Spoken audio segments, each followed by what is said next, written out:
Hola, ¿qué tal? Muy buenas noches. El día de hoy me estoy enlazando para aclarar algunos puntos sobre este tema que nos está costando trabajo, el cual tiene que ver con lenguaje común y lenguaje algebraico. La traducción de estos temas normalmente nos cuesta mucho trabajo entenderla, por eso es que el día de hoy tenemos esta sesión. En primer lugar, quisiera pues recordar, ya que ya se checaron todos los materiales, recordar qué significa traducir al lenguaje algebraico expresiones de la vida cotidiana al lenguaje algebraico. Para aplicar las matemáticas a la vida real es importante saber traducir del lenguaje común al lenguaje matemático.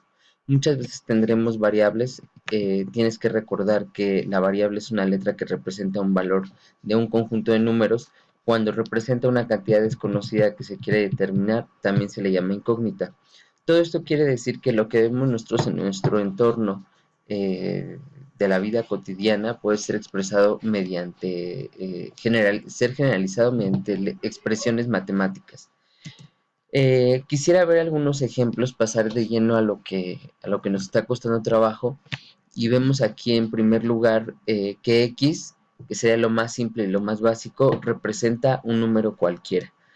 A continuación, si colocáramos x más 1 y sabemos que x es un número cualquiera, por lo tanto podremos generalizar como que es el sucesor de un número, o yo digo que también podría ser la sucesión de un número desconocido más una unidad. El siguiente ejemplo es algo similar: x menos 1, antecesor de un número; 2x, el doble de un número, el duplo, dos veces, en un número par, múltiplo de 2. Esta expresión tiene varios significados y normalmente se confunde. Por ahí vi algunos errores en las tareas que estuve revisando, que cuando vemos el doble de un número se puede traducir como x entre 2, que no sería lo mismo porque eso sería la mitad, o x al cuadrado. Entonces eso sería multiplicar el número por sí mismo dos veces. Por lo tanto, no es lo mismo que esta expresión. Tenemos también el triple de un número, o triple, o tres veces, o múltiplo de 3. Le pasa lo mismo que con el ejemplo anterior, con el que sigue también el cuádruplo. Se confunden normalmente, todos estos ejemplos se confunden con la división o con la potencia. Hay que tener mucho cuidado. A continuación vemos x cuadrada, significa el cuadrado de un número, y estos tienden a confundirse con los anteriores. Entonces sí, chicos, tengan mucho cuidado en la traducción que hagan de estos ejemplos o de esas expresiones en lenguaje algebraico al lenguaje común. Ahora quisiera que checáramos unos ejemplos de lenguaje común al lenguaje matemático. Vemos aquí que si nos dicen el enunciado un número cualquiera, ya lo veíamos en la tabla anterior, pues ahí está x, ¿no? Puede ser x, puede ser y, puede ser a. Cualquier letra del abecedario sirve para trabajar con álgebra. El doble de un número, x, pues ya nos están diciendo qué variable utilizar, pero si no nos estuvieran diciendo, podríamos ocupar cualquier variable, y ahí se está representando como 2x. El triple de un número n, 3n, nos vuelven a decir qué letra utilizar, pero si no nos dijeran, podemos ocupar cualquier letra. La quinta parte del número p, 1 sobre 5 n. Aquí quiero aclarar que también se podría ocupar n sobre 5. Siempre y cuando el numerador de la fracción sea 1, se puede sustituir con la variable. La mitad de un número m, 1 sobre 2m, o también m sobre 2, podría ser otra de las variantes. El cuadrado de un número z, z al cuadrado. El sucesor de un número y, x más 1. El antecesor de un número k menos 1, eso lo habíamos visto en la tabla anterior, pero con x. Un número par, 2n, ya lo habíamos visto en esta misma tabla, pero aquí están ocupando 2x y acá abajo 2n. Un número impar. Si ya convertimos un número a par multiplicando por 2, entonces tenemos que restar menos 1 y ahí se estaría convirtiendo a impar el número. Sabemos que siempre antes de un número par existe un número impar. Ahora, quisiera que viéramos rápidamente este video. Tiene una duración corta, para fortalecer la parte de traducción, de ver más ejemplos, de verlo aplicado a la vida cotidiana. Y pues bueno, vamos a checarlo.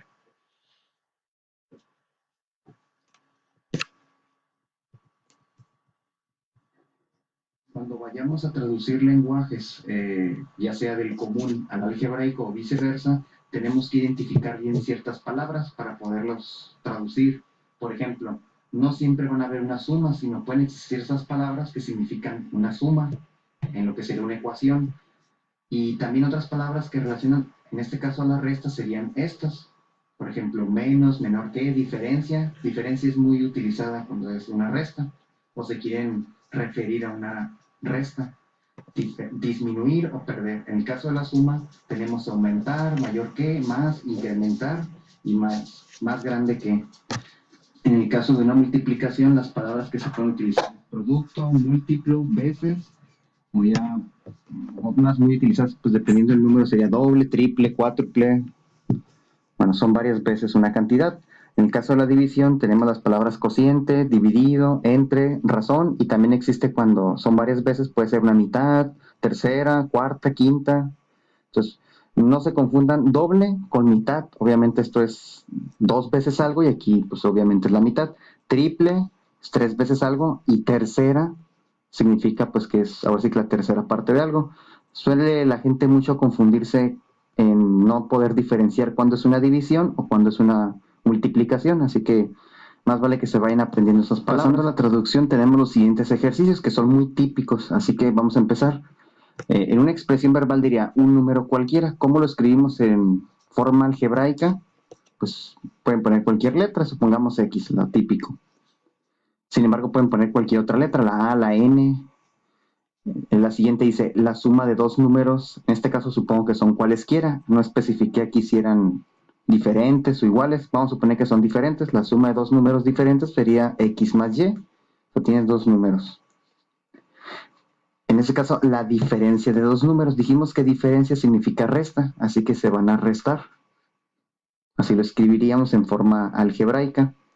El producto de dos números, tampoco defino si son iguales, vamos a suponer que siempre van a ser diferentes. Producto significa multiplicación, así que ya vemos que cuando hay dos letras juntas significa que se están multiplicando. El cociente, si recuerdan, significa división, así que es uno entre el otro. El cubo de un número, bueno, aquí entramos con exponentes. Cubo, entonces algo está al cubo, en este caso es un número simplemente, así que sería de, si quieren, x al cubo. Lo pueden escribir típicamente así, ¿no? Pues x al cubo, si quieren. El triple del cuadrado de un número, bueno, aquí las oraciones se empiezan a complicar un poco. La clave principal es léanlo bien, dice el triple. Bueno, pues aquí dice triple, pongo un 3. Del cuadrado, así que habla de un cuadrado. De un número, pues un número. Esa sería la respuesta. Ya le pueden quitar el paréntesis si quieren, ¿no? Pueden dejar 3x al cuadrado. Ahora vamos a leer este que también me parece está un poco complicado. Dice la suma, así que algo se va a estar sumando. De los cuadrados, en este caso, van a estar dos términos aquí y al cuadrado cada uno. Dice que son números. Pues aquí es x y vamos a suponer que es y. Pero como se dan cuenta, empecé con una suma y lo puse cuadrados y ya me decían quién está al cuadrado, que eran números. Por último dice la quinta parte, eso pues es una división, así que voy a poner aquí algo entre 5. Bueno, aprovechando que es el último, voy a borrar esto y voy a ponerlo entre 5. No cabe, estoy batallando. Entre 5. ¿Y qué vas a poner entre 5? El cubo de un número. ¿Y cómo dijimos que se escribía el cubo de un número? O sea, es algo que está al cubo, que es un número. Entonces sería la quinta parte, primero puse la división, del cubo, escribí cubo, o sea que es un exponente a la 3 de un número, y adentro coloqué el número, así que x a la 3 entre 5 representa esta expresión. El cubo, así como empezar algo que está al cubo. El cubo de la quinta parte, bueno, la quinta parte es una división dividida obviamente entre 5, de un número, bueno, el que está arriba es un número, entonces a un número le sacas la quinta parte y le sacas el cubo. Aquí dice la suma, bueno, aquí vamos a estar la suma de dos números, aquí está la suma de dos números, dividida entre su diferencia, o sea que estos mismos números, pero ahora restándose. De este enunciado tenemos que sacar una ecuación, dice, ¿cuál es el número que agregado a 3 suma 8? Así que, ¿qué número le agregas a 3? O sea, el que no conozco más 3 me tiene que sumar 8. Así que sería esta ecuación. Y por último dice, ¿cuál es el número que disminuido de 20? O sea, que quiere decir que al 20 le vas a quitar este número, no se confundan que al número le quitas 20. Ahora sí que esta es la palabra clave, de 20, te dé 7. Nada más tengan cuidado, este pudiera parecer que sería x menos 20. Entonces nada más, si leen bien cada enunciado, van a reducir mucho el error. Así que no lean rápido, por favor. Aquí tenemos que la mitad de la diferencia, así que mitad significa una división entre 2. Y arriba que va a estar la diferencia, que es una resta de dos números cualesquiera. Así que esta sería la expresión que representa. Aquí dice 4 veces, así que es un 4 multiplicado por algo. ¿Qué va a multiplicar el 4? La suma de dos números cualesquiera. Así que esta sería la expresión. Empezamos con 4 veces, es una multiplicación de 4 por algo. Y lo que va a estar multiplicando va a ser una suma de dos números cualesquiera. Por último tenemos el producto de la suma. O sea que algo se va a estar, bueno, para decir producto, pues son dos cosas que se están multiplicando. Pero en un producto dice que es la suma y vas a estar multiplicando por la diferencia de dos números cualesquiera. O sea que aquí va a estar la suma de estos dos números cualesquiera y se va a multiplicar por la diferencia de estos mismos números. Aquí como podemos ver, yo nada más aclarando parte de lo que ahí no supo explicar del todo bien, es que hay que leer el enunciado por partes. Si el enunciado no trae comas, no trae puntos, nosotros sí tenemos que ver hasta dónde termina una idea y entonces ahí detenernos e ir representando a veces hasta palabra por palabra. A veces se toman de dos palabras en dos palabras. Por lo tanto, igual les sugiero que lean bien, pero que lean por partes. Ahora, otra cosa importante ya como último tip, les recomiendo también que vean las palabras de posesión. ¿A quién, cuando dice la quinta parte de un número, a quién me está perteneciendo la quinta parte? Pues al número, ¿no? Entonces, todos esos conectivos posesivos, hay que tener mucho cuidado, ver a qué número pertenece, porque cuando involucra un solo número, pues está fácil, pero cuando involucra más de un número, hay que ver a quién pertenece la operación o lo que se le esté aplicando al número. Bueno, pues ya para cerrar la sesión, nada más respondería la pregunta que tiene que ver con la tarea. ¿Qué elementos consideras que aporta la realización de sesiones síncronas? Bueno, pues yo considero que esto fortalece la interacción entre el maestro y el alumno. Hablando de ambientes virtuales, pues esto se vuelve un tanto frío.